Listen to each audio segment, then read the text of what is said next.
Hi everybody, Dacob here. Welcome back to the Fashion Bunker. I have an interesting topic today. I know it's spring and it's, it ain't summer yet, but it's always somewhere in some part of the globe, I guess, in some way, form, or shape.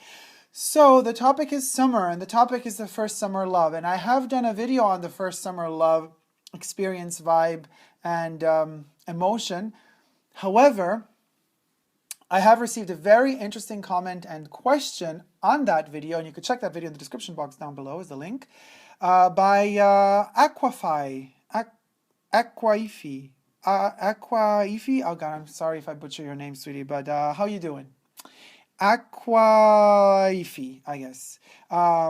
So it says, that story, Dacob. This was a beautiful insight. I adore how you described the setting. I could feel the emotion, so visceral. I believe those moments are what most, if not all of us, live for. If you could create a fragrance based off of your video title, what would it smell like? Do you have any other fragrance that express love and romance for you or to you? So this is the question, and it's super fascinating and very difficult, and I didn't really answer in the comment section because I didn't really know, it requires so much thought and time, and I still don't really know, but I'm going to try, because I'm going to try to kind of figure out what it is, how this fragrance would smell. First and foremost, I have to say this. I am the type of person that loves when something positive happens, but I'm also the type of person that's going to be like, shit, something positive is happening, something negative is around the corner, you know what I mean? And I try really hard to focus and not to mess up the pleasure and the happiness that I feel in the moment when it's happening, because I don't want, I don't want to mess it up by thinking, something bad is going to happen after that. So, but sometimes I can't help myself, and when something really nice is going on and happening, I kind of cramp myself. Which leads me to the point that the story that I sent in the other video about my first summer love and the experiences I felt and all those emotions, they last for that day, 2, 3, whatever, how long this affair lasts, and that all that innocence and purity you have is gone after you kind of leave, and you have to leave. Either they leave or you leave, you both leave, and chances are you might never even see each other again. And that's when the bitterness creeps in on me, It creeps in, it slithers in like a snake. And of course I have the positive memories and the amazing vibes and the sun and the sun-kissed skin that still kind of smells and tastes of the salt because you were in the sea and you stepped out of there, and I get all that, you know what I mean? And the skins colliding and the energies mixing up, the electricity, all that passion. And I get all that passion, but I, at the same time, get the depths of despair that all that passion will deliver once. And you have that knowledge, that that's going to end. Once it's over, it's done. You know what I mean? It's not going to happen again, and with that same person. And that despair and that kind of decay or portrayal of that despair is what I would want to smell in the first summer love fragrance that I would create. You might say it sounds sick. I don't think it's sick. I think it's just so viscerally human. And I want that humanity in that fragrance. I want that fragrance to literally drag you down to earth so heavily that you discover another layer, goddammit, underneath that surface. That's how much it dragged you down. And then you start understanding how you are built. What are your roots? What is underneath your surface? How far do you dig into your emotions? You start understanding. It's an awakening. You start understanding, it's an awakening. You start understanding like who you are, what your needs are, because that first love and that perhaps also loss of innocence is a smell. I mean, it could be focused in a smell. And it's a smell you want to remember because you want to always know in the future that that is something that was a part of your life, that a part of you was taken away from you because there's that loss, that poetic, mesmerizing loss of innocence. But at the same time, you have gained something, an awakening, bitter. Children are born, they say, poets have written about the first scream a baby makes once it comes out of the womb, and because it inhales air for the first time and it burns its lungs, and it's pain. You experience pain when you're born. You experience pain with your first love, because it is like being born all over again. And that pain is also something that I would put as an ingredient into that first summer love fragrance. Once you start breathing, you know that you're alive. And as painful as it is to take those first breaths, after that, you are alive. Your eyes are open and you're ready. You're ready for all other challenges and expectations to be fulfilled.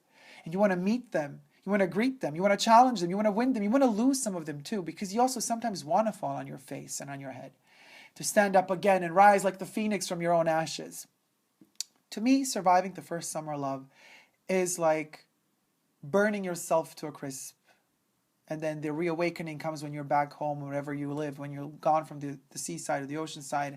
And then you kind of rise from your own ashes and life goes on. Like that phoenix that's rising from its own ashes. That's the third ingredient in my fragrance.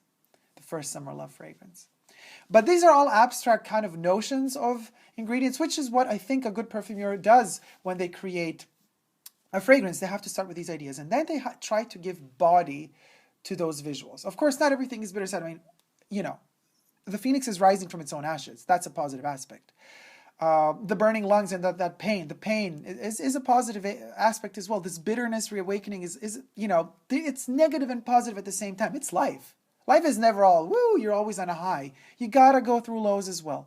And the first summer love is literally the extremes. It's the extreme despair, the extreme euphoria. How do we add that, or how do we turn that into ingredients? I would say there would be ylang ylang in there. There would be woods in there. And I want to get lost in those woods of passion. I want lavender, the quality of lavender we have in Jersey by Chanel, but also the quality of lavender, especially that we have in an, unfortunately, by now discontinued fragrance, most likely, Eau Noire by Christian Dior from the Privé line. That lavender mixed with licorice, a hint of licorice. I don't really like licorice that much, but I love it in that fragrance. But that lavender has to be there in that summer love. That's like the field that's right in front of this ginormous forest that we're going to enter and lose ourselves in. Just like Snow White when she was running to save her life to that dark, dark forest. And she was so afraid to be in that forest. And then she literally fainted at a certain point just to wake up all over again and notice that she was afraid of nothing. There was nothing to be afraid of. It's only wonderful little animals and light beaming through the trees in that forest. So, you know, what appears to be frightening to us isn't frightening. So, in fact, I would try to do some like a paradox. I would like to see those woods. So I would like to see the lavender and maybe the ylang ylang in the opening notes. A little bit of aldehydes, you know, we have to reference Ernest Beau and Chanel a little bit because we love them, right? We need that sparkly, bubbly, frizzy champagne aspect of like kind of, you know, falling for somebody, having the hearts for somebody. And then I want the woods. I want my woods in the middle notes. So this is super difficult to do because the woods are heavy as per se. So they're usually mostly in the bottom notes of a fragrance. They're in the dry down. But I don't want that in the dry down. No, because I want to lose myself in those woods and I want that fear in the middle of the process, because after that, we're heading towards, you know, back home. And then we get out of that forest again. And then we meet all the other aspects and elements of kind of, you know, the reawakening. So I want my sandalwoods. I want a hint of licorice. I want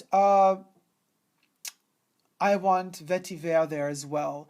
I want, this is all the mid notes. And I want a hint of pepper. And guess what I want? And this is, I guess it's impossible, but we're just envisioning something theoretically here, guys. And I want my dry down note to be similar to the Eau de Gentian Blanche by Hermès, Encian or Gentian, depending what frickin' language you're using to describe the flower that grows high in the Alps and the mountains. It's a beautiful flower. They even make a grappa and liquor out of it, but it's, well, liquor not, but like grappa, and it's very bitter. It's the most bitter alcohol you could ever taste, and it's a very bitter smell as well. And that gentian has to be in the dry down of the fragrance. It has to be super intense, and it has to be freaking hardcore. You know what I mean? It has to be like so intense that, I don't know, that you're just bitter about it being there, because after those warm woods, it hits you like a dagger. The Bulgarian rose matched and paired with the gentian, the white gentian, you know, to soften it a little bit, to give you just a hint of hope that that bitterness is necessary in order for you to pass on through to the other side. Bulgarian rose. I'm loving the notion and the concept of a Bulgarian rose. I think that would be really beautiful for this sort of fragrance. And again, a rose is not something you have in the dry down. I want it in the freaking dry down. I want to find a way to liberate and free that rose in the dry down. A rose that is usually, you know, in the middle notes. It's something that rounds up a fragrance. I want that bitterness in that rose at the end. I want it to be like a slap in the face, like cold water in the face. And you like wake up and finally you're awake and you finally take that first breath of air and it burns your lungs. But right after that, you gain your senses. And right there in front of you is that one perfectly smelling and gorgeously looking rose.